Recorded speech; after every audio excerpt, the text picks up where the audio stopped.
Hi everyone! Tikman natin to. May nabili akong suha. Kahit hindi panahon ng suha.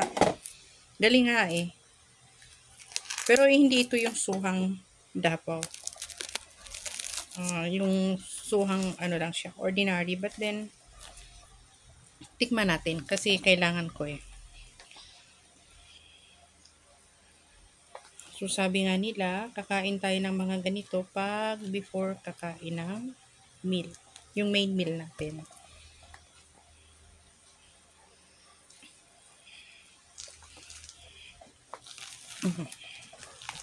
Diba? Ganda niya. Wow. Ayan o. Eh. Ayan. Wow. So, ito ang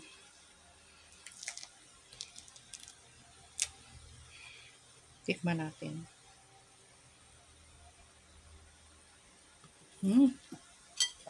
Masarap.